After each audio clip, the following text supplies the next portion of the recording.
very good. So when you think about business etiquette, you may probably think about a couple of things just right off the top of your head, like meetings, what's the proper etiquette for being in a meeting or conducting a meeting, maybe even presentations, and certainly business etiquette applies to those things and more, and we'll be discussing those in a number of different topics as well today. But really and truly, the goal for today is to enhance your level of awareness, maybe your skill sets regarding business etiquette, so that you can portray yourself in the best possible way at the highest level of integrity and professionalism as possible within a business setting. So that's the overall goal. Okay. Some things will be familiar to you, some things might be new to you, I hope so, but regardless, let's talk about it and we can get into a number of different situations and cover a number of different topics. If I had to summarize business etiquette into 2 words, they would be courteous and respectful. And although those tend to overarch a little bit into one another, they really are quite different when it comes right down to it in a business setting. So as you conduct business and you feel that you are engaging with other people in a business arena, if you feel that you have courtesy and you have respect, then you are well on your way to hitting a home run. Okay, but we'll talk about some of the things that could possibly derail good intentions in that regard and give you a little more muscle behind being able to operate properly. Okay, so right off the bat, when you first come into a business setting, there are nonverbal cues, nonverbal things that can play a part in overall business etiquette. Okay, it's not always just what you write or what you say, but how you present yourself also has business etiquette implications. With that in mind, I'm talking about, first of all, dressing professionally. Okay, so in a business arena, you definitely want to dress the part. And not every business obviously operates the same way or has the same sort of customs or expectations for dress, but whatever your industry is, whatever that level of expectation is, that is a very important part of business etiquette, is to dress your part. And actually, I challenge you to think about actually stepping it up just a bit. Dress like your boss. Dress for that next promotion for yourself. Already see yourself within that, and that professionalism will definitely enhance along the way. I don't recommend that you dress down. Definitely dress the part, but I encourage you to step it up a notch too. Okay. Also, from a non-verbal standpoint, your body language plays a big role too in how you communicate, and from a business etiquette standpoint, that can be portrayed good or bad. So how you stand, how you sit, your posture, your eye contact, your gestures, all of these things play a part in your overall communication. Along with that, personal space. Consider personal space, because how you might define personal space and that proper definition might not be the same definition to someone else, especially culturally, globally, even within the US. Things differ region to region and person to person. So keep in mind personal space too. And those are just things without even writing a word or saying a word. Just some things to think about from a proper etiquette standpoint. Okay? All right. We're going to get into the verbal and the nonverbal, like the written word sort of aspects. So kicking it off right away with the verbal. First things are probably going to be introductions. So whenever you're in a business arena and you come into a group or even just one individual and you are introduced to someone, proper business etiquette plays a part. And the very first thing is if a name badge or a name tag must be worn. Who knows the proper place that a name tag should go? Anybody know? It's actually on the right, on your right. So think about this. You always shake hands with someone with your right hand, right? They will use their right hand, shake hands with your right hand. Even if I was turned a little to the side, say it's a big group, and there's people all around, and I'm introduced to someone in front of me, but my body might be turned a little bit. If my name tag is on the left, and I'm turned this way, you won't be able to see it very well. But even if I'm turned a little, and I shake hands with my right hand, I'm properly aligned to see their name tag, and they can see mine. So always wear your name tag on your right lapel. Okay, ladies, if you would wear pins, some people like to wear brooches and so forth, the proper place to put those would be on your left. So don't put a pin around your name tag. That would, those, even if you don't wear a name tag, brooches and so forth should always go on the left. Okay, so name badges, introduce yourself. When you are introduced to someone, how do you respond? Nice to meet you. Perfect. Or my pleasure. I encourage you to say the person's name after you are introduced to them. How many of you just can recall names real easily? It's a gift. You can do it. I'm actually pretty good at that, surprisingly. I can't remember what I did last week, but I can remember first and last names of kids in my kindergarten class. It's bizarre. But I'm good with names, and some people aren't. If you're one of those that kind of struggle with remembering names, it definitely helps if you say the name out loud, you say it, when you are introduced to someone. So if I was being introduced to Megan, I don't know if you noticed that, Megan, but when I introduced myself to you or said nice to meet you, I said nice to meet you, Megan.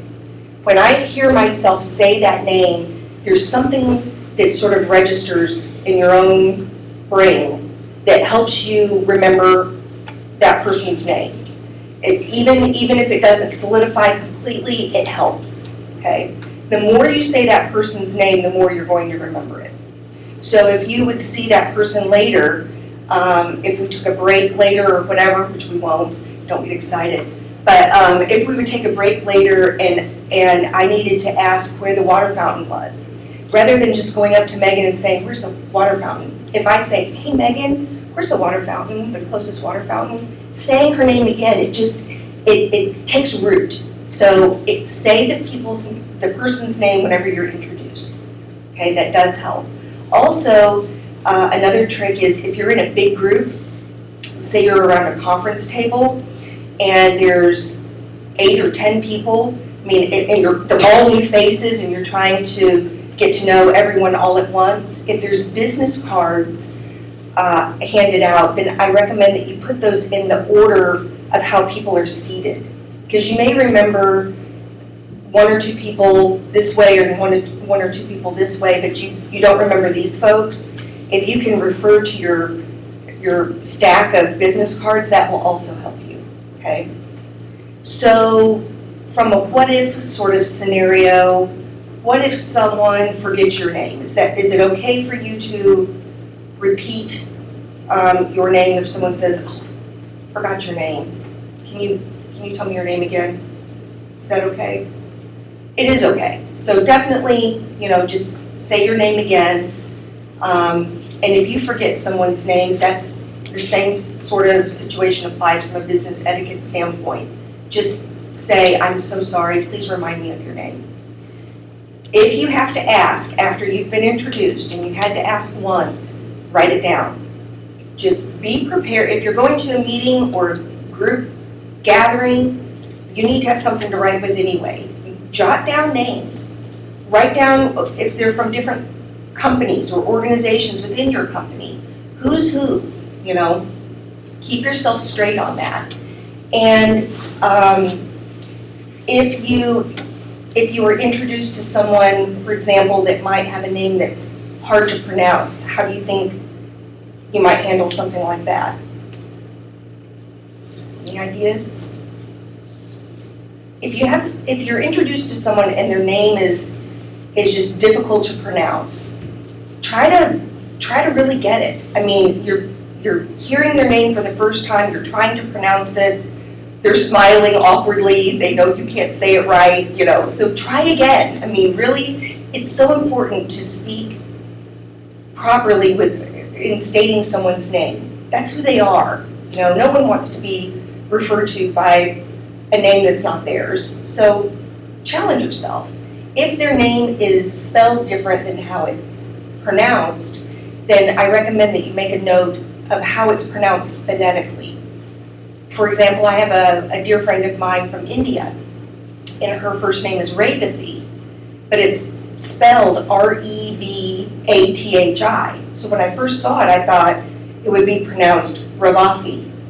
And she laughed, she was very patient with me. She coached me on how to say her name properly, because Revathi is a completely different pronunciation than how I would have expected from the spelling her name to be pronounced.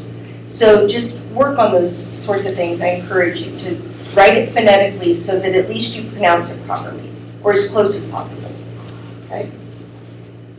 Okay, so from a verbal standpoint, we've talked about introductions. Let's also talk about meetings. And meetings can be either from a verbal standpoint, obviously over the phone.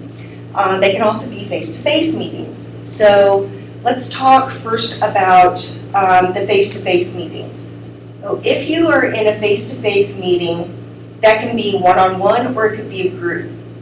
If you are the facilitator for that meeting, then you have a certain level of responsibility in conducting that meeting. And from a business etiquette standpoint, you definitely need to start on time and end on time. Punctuality is paramount. Be respectful of people's time, and don't just assume that you can go over by 5 to 10 minutes. Many people will be very put out by that, and won't appreciate that meetings aren't started and ended on time. Okay, so consider that for sure.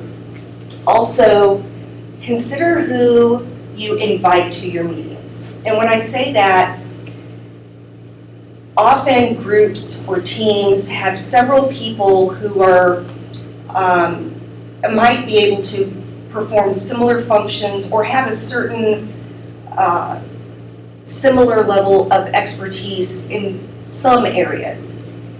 I don't recommend that if you host a meeting that you invite an entire team, unless it's a team meeting. But there's no sense in having everyone from a particular group be away from getting their work done when you're really only looking for answers and expertise and knowledge from that overall organization, and one person, or at the most 2 people, could represent that within a meeting, whether on the phone or face-to-face, okay?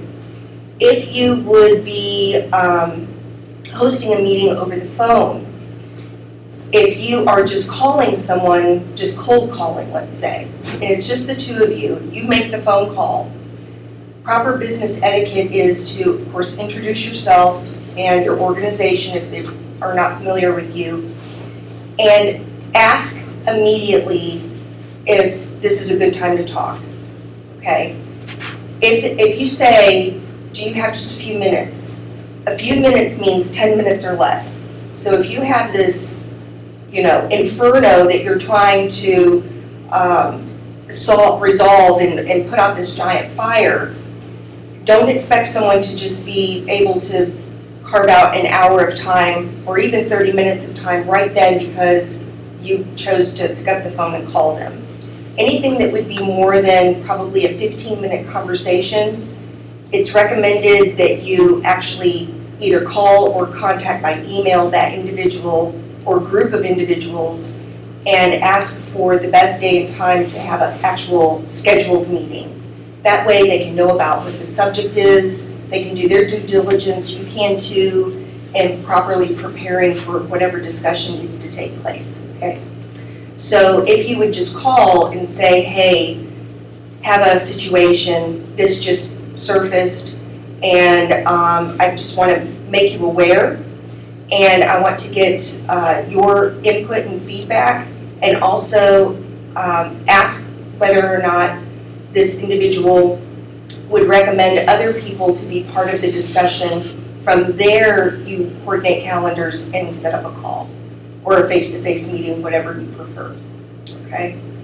All right, so some things also within meetings, especially if you are not the host, okay? If you're not the coordinator for that gathering, it is so important to be listening. Listening is probably a greater talent, and in many cases more important than actually speaking. Hearing what the other team members have to say and their opinions, their tactics, and their suggestions will oftentimes help with the overall goal that's trying to be achieved. Okay, so listening is a very, very big deal. If you are the facilitator for the call and you're coordinating the efforts and the conversation, then I really recommend that you keep on point. Usually there's an agenda that you can be following. Everyone should have that agenda and be following right along. So, for instance, if someone tends to get a little derailed and wants to cover a lot of territory on one particular point, then I encourage you to keep the meeting on task. So how would you handle a situation like that? If someone just hears this one element that's part of an overall problem, and they just want to talk about it and beat that dead horse. You're the facilitator, what do you do? Maybe ask to meet them separately. Excellent. Ask to meet with them separately. Ask if you can discuss this with them offline, to where you're releasing everybody else from being held hostage by this particular dialogue. Because oftentimes it's very personal to that person, and it's something that applies mostly to them. But if it doesn't apply to the greater team, then I encourage you to, like you're saying, ask to speak with them offline, and then give them the floor where they can make their points, and you can, extract those important pieces and how those actually do apply to the overall problem and resolution. Okay. Okay. Some things from a business etiquette standpoint to consider when you are in a meeting that is a conference call. Always be on mute. Mute your phone if you are not speaking, especially if you're on a cell phone and you're driving. There's nothing worse than hearing road noise in an overall call with 10 or 20 people on it, and there's this hum in the background, or even worse, music in the background as someone is, listening while they're on the road. So always mute your phone if you are not speaking, okay? Try not to multitask also. If you are invited to this meeting, then whoever included you on the invitation thinks that you have a significant role in either adding value or offering your knowledge and expertise to whatever the situation is, okay? So with that in mind, you are there for a reason. Give the call and the subject at hand your full attention. Don't multitask. Don't try to send an email or do a number of other things and just, barely have one antenna up, listening for your name or your group to finally come back into the conversation. There's oftentimes a lot of different input, but how you fit within that equation is important, or you wouldn't have been invited to the call. Now, if you are hosting the call and you're noticing that someone doesn't really seem to be engaged, what do you do in cases like that? Remember, courtesy and respect. So as much as you may want to go, hey, Joe, pay attention, that's not proper business etiquette. And bringing attention or light to someone in an embarrassing way is never the right thing to do. Okay, but if you feel that Joe on the call is not really engaged, or you feel that if he was, he would have had a comment about something that was being discussed at that moment, pull him in and just say, hey Joe, this really sounds like this would impact your team. This would be something that instead of an automated process for your team, this could be a manual process. And that's not good, that's not efficient. What do you think about that? Boy, will Joe get right in the game, right? So if you are facilitating and you're seeing some disconnects, then pull your people in, because obviously you need them there for the overall goal of resolution. Okay. All right. What about from a meeting standpoint? Sometimes there are WebEx meetings. Is anybody familiar with that term? So WebEx is where you can have a phone conference, but a computer screen is shared to the participants on the call, and you can see a spreadsheet, for example, or you can review different analyses together, but everybody's looking at the same thing and hearing one another on the call too. So WebEx is a wonderful tool. It really does help with collaboration. If you are the one sharing your screen, be sure to make sure that you cannot have any emails or instant messages pop up and take over your screen, because everyone will see whatever might come across. So, if you don't want those messages displayed, then just turn those items off. Again, just proper business etiquette to consider your audience and make sure that you look as professional as possible. Make sure also that whatever you're reviewing is polished, that it's formatted properly, that there's no problems in sharing that data, okay? Also make sure that if there's any proprietary information and you're sharing with somebody outside of your organization or your company, that you're doing the right thing in terms of proprietary information and whether or not that can be shared. All right. I have a question. Yes, please. I've had this situation, I was on a WebEx meeting, I was facilitating, and we had a lot of technical issues where like we couldn't hear some people, or it was broken up Yes. situation. Is there a good way to handle that? Right. So what's the business etiquette if there are technical problems within a meeting? And actually this was one of the what-if scenarios for presentations. Same kind of thing.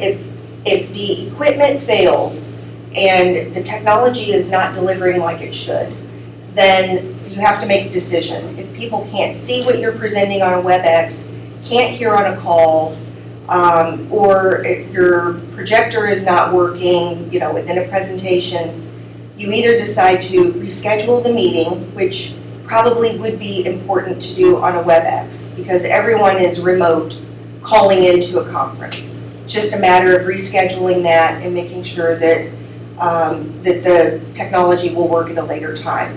Usually it's something as simple as a server issue that applies at this moment in time but might not this time tomorrow. For presentations, and if technology fails you there, for instance, if the projector just won't work within a meeting room and all of your data that you were planning to share with a group within a conference room was going to be displayed, then you have to wing it. You have to be prepared. I don't recommend necessarily printing out presentations and handing them out, but you should know your information well enough, and you will have your laptop there because that's what you're going to present from, to be able to speak to those points and make it more of a meeting rather than a presentation. So presentations can often be a lecture, and you all know what lectures are and how exciting those can be. So sometimes a meeting might be a little more interactive anyway, and that can put a different spin on whatever subject that you were hoping to discuss. So you just go with it. But with WebExes, I really recommend rescheduling. It's probably the best business etiquette option there is, just to be cognizant of the attendees. Yeah, good question though. Okay, with the face-to-face meetings, some things to consider, and really this does apply for telephone conversations and meetings too. There's generally two sorts of meetings. They'll be either face-to-face, or they will be remote with the telephone.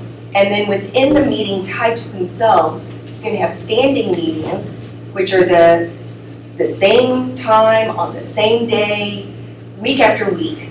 For example, staff meetings, or a call with your boss, one-on-one meetings sometimes, where every Tuesday at 2 o'clock you have this standing meeting to cover the same sort of material week after week. Then there's the issue-oriented sort of meeting, where you either have a phone conference or you have a face-to-face meeting on a particular situation or subject at hand. So just depending on each one, it sort of helps you prepare and know different things to consider from a business etiquette standpoint for each. With your standing meetings, whether they are by phone or in person, they tend to be a little familiar. It's week after week, the same sort of information, the same sort of review, so you can borrow from that from previous weeks and try to be able to plan properly. Sometimes with the situational, the issue-oriented meeting, those situations are new. There's something that you need to prepare for, or you're just jumping into a meeting without any preparation and you're just receiving information. So all of those sorts of things are part of the overall equation. If you are running the meeting, whether it is a call or a face-to-face, then I encourage you to try to bring in the full team who are in attendance. Get that information that you need from each person. You've invited them for a reason, like we talked about before. Secondly, I would recommend that you take notes as the collaborator, or the coordinator, I should say, the coordinator of the topic, and make an action register. Who are you expecting to be doing different things in terms of tasks to bring resolution to a problem? And then distribute those notes afterwards, all right? And then finally, at the end of your call, as you conclude and wrap up, giving a summary to make sure that everyone understood things the same way.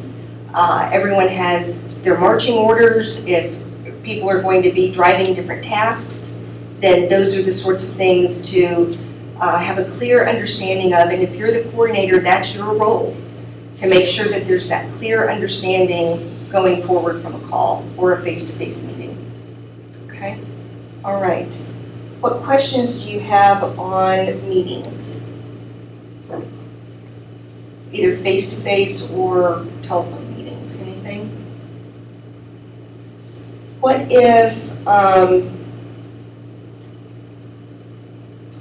if you are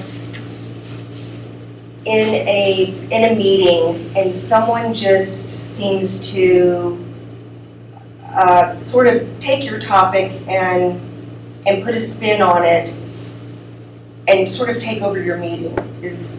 From a business etiquette standpoint, how do you respond to that?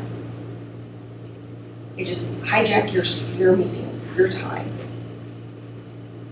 Think about that. Can't you say something like, well, thank you for your input, something like that. So, Right. So thank you for your input, and really, really listen to what they might be suggesting or offering.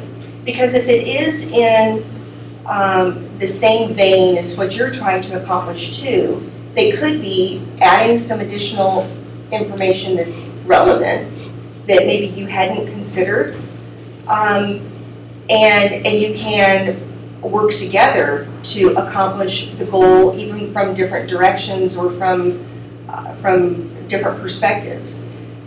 At the end of the day, it's your role as a facilitator to maintain control of the meeting, though, and to show that you appreciate and value that input is important too. Always be thankful and recognize, when someone interjects and offers something that's helpful to the overall purpose behind the call or the meeting to start with.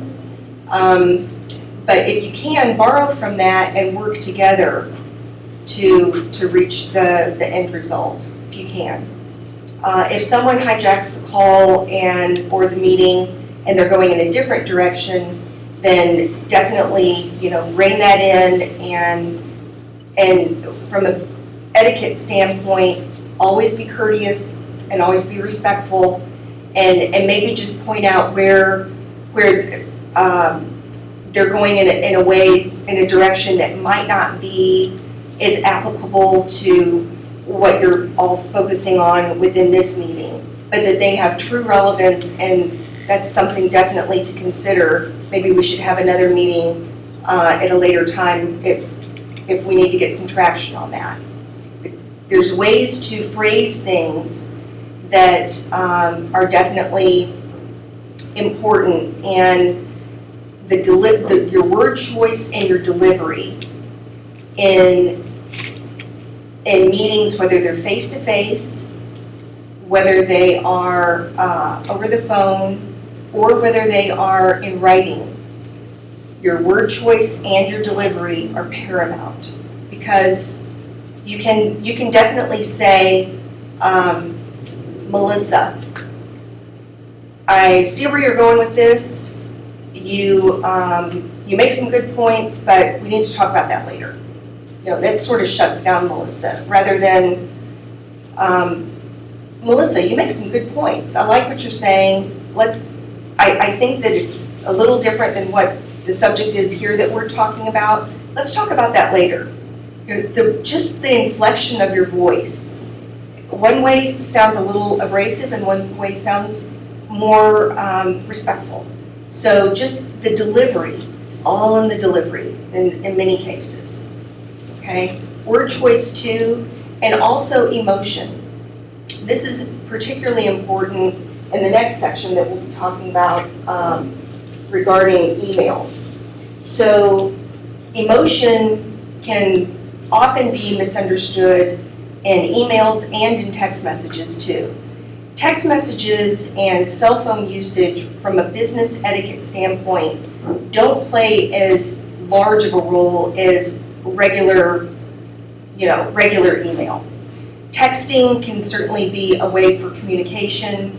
From a business etiquette standpoint, emojis and little hearts and smiley faces and all that are not considered professional. So I would refrain from that, from text messaging on a business level, okay? Also, improper grammar or punctuation or whatever, if you are communicating for business, regardless of whether it's a text message or a regular email, needs to be proper in terms of spelling, proper in terms of content, and punctuation, okay? So just keep that in mind, that text messaging might be convenient, but it doesn't give you any shortcuts, and it doesn't give you any passes in terms of being able to not be professional. I know it's quick and easy, but at the end of the day, you're still expected to represent yourself and your company professionally, even on a text. Okay, so back to the emotion piece. Text messages especially can seem very abbreviated, short, curt, and sometimes abrasive because they are intended to be a short form of communication. You're not going to get the full history and background of a situation on a text. So understand that that from either receiving one or sending a text, that it can be misinterpreted at times, all right? Just from the intended emotion behind it. With your emails, punctuation often, along with capitalization, can invoke a certain level of volume and frustration. So be very careful with your punctuation as well, and capitalization in emails. Proper business etiquette with your emails are to, of course, remain professional. State whatever it is that you need to state.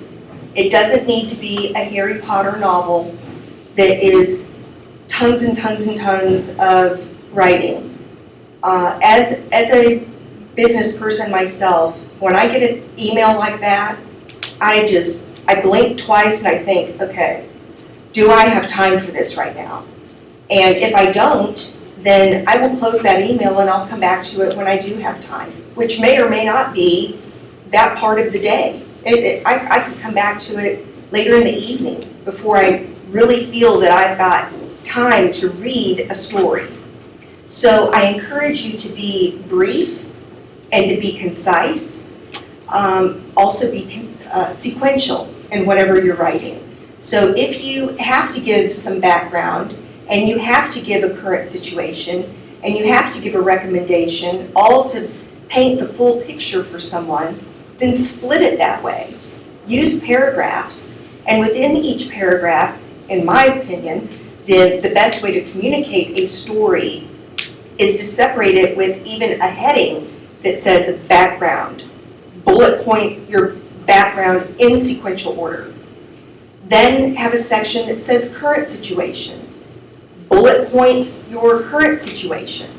And then recommendations or future actions or whatever that should be titled. And then list your points there as well. That helps a reader keep up with you.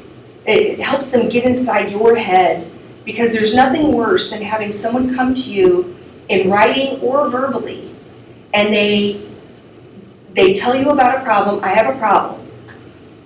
And you know, if you think about the alphabet, you've got A to Z, they jump right in the middle at M, you know, and I'm listening and I'm trying to understand where they're coming from. Okay, we're right in the middle. I'm thinking this is the beginning, but it's really the middle. And then they realize that I'm either asking too many questions or it's really not gelling. So then they go all the way back to A. And then they carry me down through the yellow brick road to the point where they were. And then, you know, then they may just take a giant leap over to Z with what the recommendation is, and then I'm missing all of this piece that makes sense in what would lead up to that recommendation. If you start at the beginning, and you don't have to go letter by letter, but if you go in sequential order and you tell the story, it's so much easier for your reader to get it the first time, to buy into whatever it is that you're trying to explain, and to support you with a recommendation or even add a recommendation of their own. So think about that with your communication, verbally or in writing, to tell your story brief, concise, and sequential, okay? All right. Also, one thing that is important to be aware of and be cognizant of this too in writing is very often if you would send an email and let's say you have a series of questions at the end of your email and they're in a paragraph and you ask 3 questions or 4 questions at the very end. When you receive your response, chances are only 1 question will be answered and it will be the last one that you asked. So I recommend with situations like this, if you have a series of questions and they're all different and they all deserve an answer, then list those as bullet points specifically, okay? That way your reader is going to see this is not all one general question with the last question being the overall summary of what you're trying to ask. There's separate questions because so often that the email originator will have to go back again to their audience and say, thanks for the answer on this, but I'm still looking for answers on this, this, and this. So it saves you and whoever you're attempting to speak with a second email and having to readdress things that weren't addressed the first time. So consider that too. What if you would get an email that is emotional, that does just, it feels very personal? If comments are made or the tone from the email, that punctuation that's used, maybe it just seems a little snippy. How do you handle something like that? What do you think? This has actually happened to me before, and it wasn't, I don't think it was meant to be that direct, and so I didn't email back because I figured that would probably just start something. And so I just waited until the next time I was in the office and just spoke to the person in person. Oh, okay. Because it was within my office, but it was just kind of a general email, but it seemed really personal, like it was attacking me a little bit. Right. And so I was like, ooh, I should probably ask her what was going on, because it probably didn't need to be that way, but I wasn't sure, so I didn't email back. And so I just waited and spoke to her. Excellent. Very, very good. So if you have the opportunity to where you can address that person face to face, that's fantastic. Because like you're saying, very often how someone might portray themselves in an email or that email response very likely won't be the way that, the intention will not be the way that it was received. It usually is not meant to be cutting and hurtful and meant to be personal. So, and even if it is, and you see things that that raise a flag from a human resources standpoint, then that's a completely different issue. But if someone is just suggesting that you don't know what you're referring to or what you're talking about, and it just seems, it just seems mean-spirited, then I would definitely encourage you either to address that, but diffusing it is probably even better than, definitely better than trying to get in a war of words, for sure. People can hide behind emails, and when you go to them face to face, it's a completely different story. So just know that if you play that game, you're really not within the boundaries of proper business etiquette. Trying to look past that, just understanding that, it probably was not meant with the intention that you're receiving it, is always, the way to err if you can. If you see something that makes you feel differently and you can address it professionally, then I encourage you. Definitely just make sure that there's not a misunderstanding, because in a business environment, it's very important to make sure that all parties are on the same page, and collaboration is key for any resolution. Okay, all right. Okay, let's get back to presentations real quick, because we touched on that just a bit, but we didn't get into a whole lot regarding presentations. Back on the verbal piece, when you are giving a presentation or attending a presentation, it's very important to, first of all, have introductions, especially if there's a team that will be giving the presentation. So introducing everybody that's involved with that overall effort, and also stating the purpose. What is the goal behind this presentation?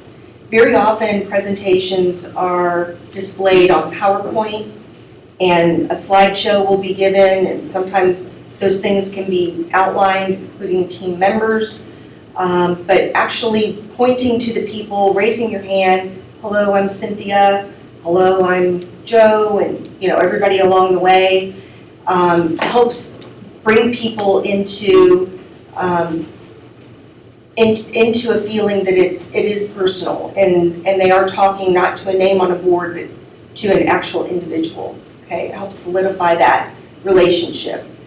The purpose is definitely key. Think about how to phrase that properly, and if you really consider that the underlying importance for any attendee to listen to a presentation, attend a meeting, go to seminars or whatever, is there's got to be something in it for them.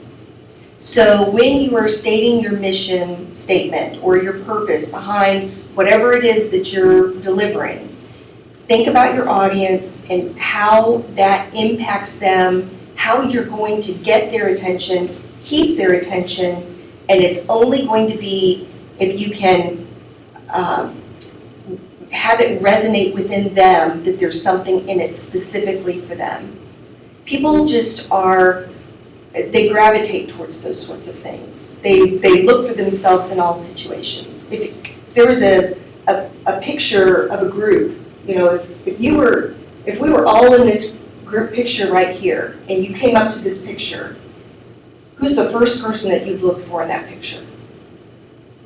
Yourself. Always look for yourself. Well, the same applies with presentations or meetings, or however it's applies to you is what you're looking to get out of it. And the same holds true with your audience members too. So make it worth their time and energy and interest, and you will keep them engaged. Okay? Okay.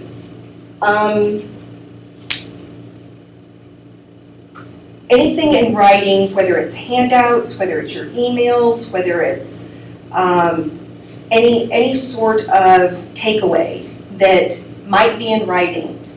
I know I don't have to say this, but I will anyway.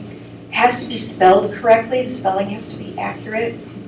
And punctuation needs to be accurate as well. So be very cognizant. Look at your work. Before you send an email, and this could even just be, a short, simple email. It could be to a colleague, not necessarily upper management, just a colleague or an employee. I don't care what the level is. It doesn't matter. Reread your emails and ensure that the content is proper and that your spelling and punctuation are correct too. There's the impression that people receive when they see an email that's just, a mess from whatever it is that they're trying to communicate. A run-on sentence that technically could be 3 separate sentences. It's like they're dictating it from their brain and they just type, and as they're thinking they type, and there's no capitalization, there's no punctuation, just one long sentence. That sort of written communication gives a very bad impression of an individual. So don't be that person. Okay? Make sure your content, your layout, your points are brief, concise, make sense, are pleasing to the eye, and not like we were talking about before, that whole block. Same thing with handouts. They really need to be in a format that is easily received, easily read, and digested by your audience. So don't be afraid to be creative. Don't be afraid to use color. Just, make sure that your content is there, what you're trying to really get across in terms of your points. But it doesn't have to be just dry bones the whole time. Okay? Okay. One other thing regarding the written word, and this is becoming a lost art, but from a business etiquette standpoint, I cannot stress enough the importance of thank you notes. Thank you notes are a very, very big deal. In some cases, an email thank you note is okay, but nothing can compare to a handwritten thank you note. So, for instance, if you attended a meeting, you were a guest, and let's say that it involved travel or dinner or some sort of something outside of your overall realm that you operate in, that deserves a thank you. Definitely job interviews deserves a thank you. Handwritten thank yous go further than email thank yous. Although any sort of thank you, even in an email, is definitely better than nothing. But the whole part of the business etiquette standpoint is to make sure that you show your gratitude, make sure that you state thank you and why you're thank you, and add something within a thank you note that makes it personal. Okay? If you have written thank you notes as a kid, your instruction was probably to say thank you for the fill in the blank, and then something more about why that was important to you. So if you gained something from attending a seminar or an off-campus meeting, an evening where you were able to collaborate with suppliers or business clientele or whatever, if it took time and energy and effort and expense from someone else, it deserves a thank you. Okay? So consider that. All right. All right, let's talk about a couple of other subjects, and I really do invite your questions too, if you're thinking of anything that comes up and the best way to handle situations. How do you think, from a business etiquette standpoint, how do you think handling mistakes would best be handled? And I'm talking from a verbal standpoint or in writing too. If you see a mistake that someone makes, what's the best way to have that corrected? What do you guys think? So someone, let's say that you went to a meeting and there was data analysis that was shared and the data was wrong. You know it was wrong. The numbers are wrong. They reflect 2014 numbers, not 2015 numbers. You know this because it's part of your area. So how would you address that? Or would you? Any ideas? It's embarrassing, isn't it? You have to apologize first. Right. So if you're the one that provided the incorrect data and someone calls you out on it, again, it's not necessarily a personal attack. It's a mistake. So anytime you receive correction, do so humbly and professionally, and make sure that you send out the proper data, with all the correct information. If you're the one that notices a mistake that someone else makes, then I recommend that you, again, are courteous and respectful when you notice this. If there's a way to speak to that person and tell them outside of a group forum, then that is recommended as well. But if it's something where everyone is just seated and you're going to be seated and everyone's going to be analyzing data for some time, then definitely mention it. I mean, if there's mistakes, they have to be brought to the forefront and addressed. So it's all, again, in that delivery, the word choice and the delivery. And things can be mentioned gently, and just say, this data actually, I think this might be 2014 data, not 2015. I thought 2015 was higher or lower, and just, rather than necessarily being on the attack and saying, who provided this data? It's wrong. This is from the wrong year. We're looking at the wrong stuff. Everybody just immediately is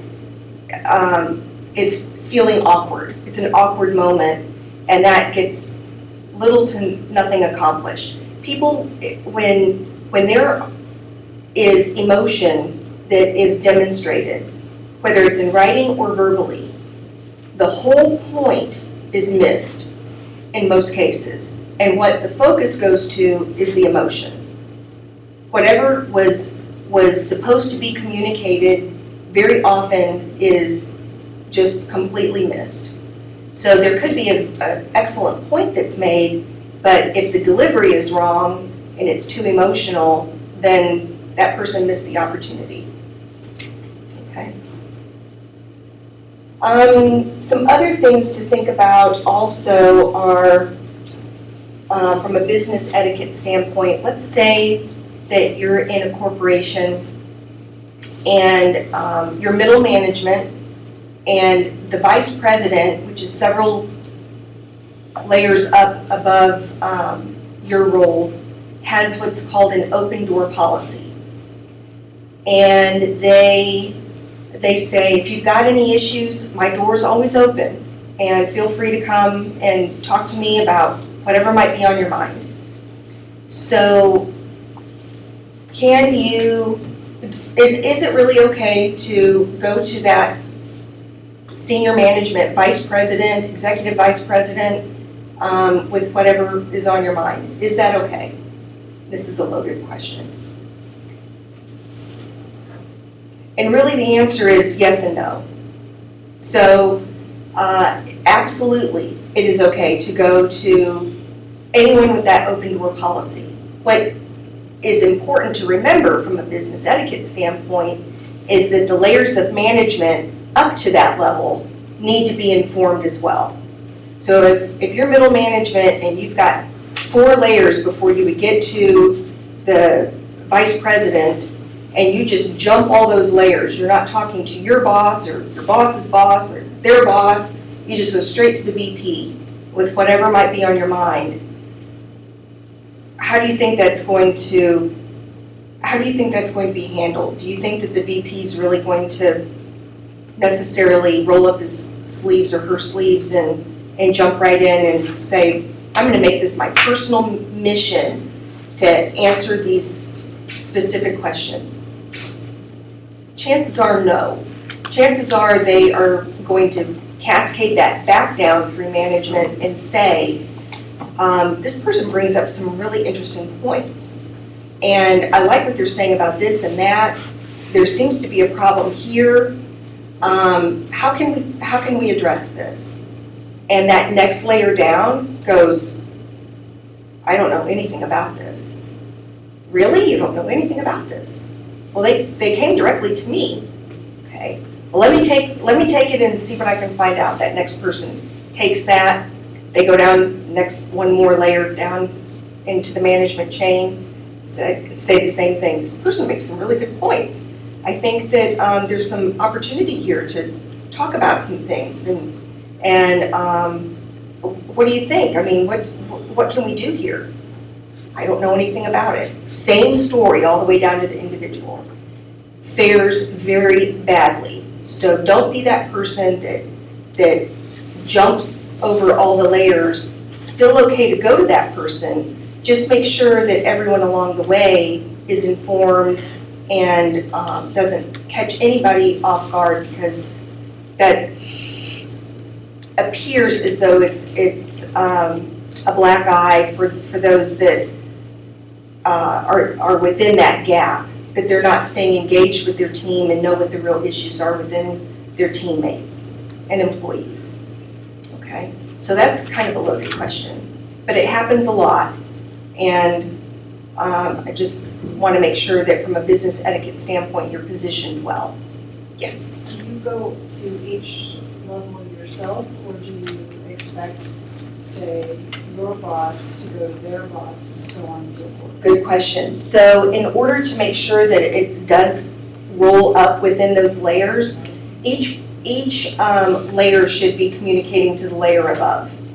So following up with the people along the way and ensure that that takes place is the best way for that to definitely cascade up. But you know, you're counting on them to do so. So just making sure with the people along the way to make sure that those conversations are taking place is important, for sure. And if that doesn't happen? If it doesn't happen, then it's on them. Right. Yeah, but at least, you know, a couple of layers above your level should be aware, because you should have some sort of communication and FaceTime and relationship, not just with your immediate boss, but with their boss too. Right? Yeah. Okay. So we have time for Q&A. What questions do you guys have? We talked about email, some cell phone dialogue, presentations, meetings, telephone. Did you have a question? Sure, please. On the thank you notes for interviews, Yes. do you send that right away before you hear anything back? Yes. Thank you notes for interviews should be sent right away. And I mean within 48 hours of the interview. Yes. I recommend doing it the same day, quite honestly. Yes. I'm from the career office. I have a suggestion about that. Yes. You should email a thank you note immediately. Yes. And then you can follow with a handwritten. But the reason you would send an email immediately is because you don't know when hiring decisions are being made. It may be being made that afternoon, Mm-hmm. and a thank you note handwritten and then mailed may show up too late. True. So Very I true. think in that case, you would want to send an email, thank you, as soon as the interview is over, as soon as you can practically do it. That's that what I was same day. wondering, if it was to like improve your chances as well to be chosen, or? I would say it's, oh, I'm sorry. You're Go the right ahead. treasurer. No, I value. I would say that, you know, it's not necessarily a make or break thing, Right. really, but I think it does create a good impression, and so that in the overall consideration of candidates, it's a point in your favor. For sure. Yeah. It could work more against you if you do not send a thank you note, or if you don't include everyone in the thank you. So, for example, we had a situation at our organization where an interview was done by a panel of people, and only one person received a thank you note from that individual. So the other two people were, you know, just thinking, well, what am I? You know, am I not worthy of a thank you note? They got one, but we didn't. Why not? You know, it definitely gave a bad impression. So it can almost work against you if it's not done properly. Yeah, but thank you notes are, I like thank you notes. I think that I like seeing what they contain. I don't like a canned form letter sort of thank you note. I like hearing what was gained through the interview, what they felt was interesting, how they feel that they could see themselves in a role, how they are already thinking about opportunities. I like hearing something that is personal to what we discussed, rather than the thank you for your time today. I'm very interested in the position. Please let me know when you make a decision. I hope it's me, kind of thing. So trying to incorporate something that makes them remember you and also add something personal definitely would work more in your favor than against. Okay. Did you have other questions? I have one more. Please. And this has to do with email. If for some reason you don't respond to an email when you should have, what do you do at that point when it's been days or long? How Sure. do you address that? Do you just pretend it didn't happen, or do you send an apology? What do you do? Whenever you don't respond to an email within what you consider an appropriate response time, and usually, I mean, different companies and different people have different levels and standards. Generally, a couple of days should be the longest within corporation at least before you respond. If it's longer than that, I do offer an apology up front and just say, my apologies for the delay in my response. I wanted to get back with you. Don't offer a explanation, I was on vacation or, I've been busy. I mean, everyone's busy. So just my apologies for the delay with my response. Next paragraph. I wanted to get back with you regarding your questions. Please, see my answers below. Sometimes people will answer within the text of somebody else's emails to where they're addressing those things specifically. In other email responses, they can be their own content, just their own separate email and address everything. So, yeah. But I like acknowledging the fact that it took me longer than it should have. Yes. One quick thing, I'm sorry, but the email thing I get bugged about when people don't respond and they've been on vacation. Mm-hmm. It's like use the vacation response thing that lets me Yes. know. Right. That way I don't expect a response for a Yes. week instead of, 2 days and I haven't heard from Exactly. you. Now Very you're good point. Yes. So if you are going to be away from your email and you're on vacation or you're going to be out even for a day, if you have jury duty, if you have any reason to have you away from the office, then use an automated email that will go back to any sender, and you should also have a backup named. So have that person's contact information if only for things that can't wait for you. If you have an immediate need, please contact this person, phone number, and email address. Make sure that you check with that person before you volunteer their information as your out-of-office contact, though. So in our organization, we have buddies where people back each other up, and it's just understood that it'll be this person for this person and so on. They have the same capabilities, the same system accesses, and can give the same sort of answers if somebody can help in their absence. What else?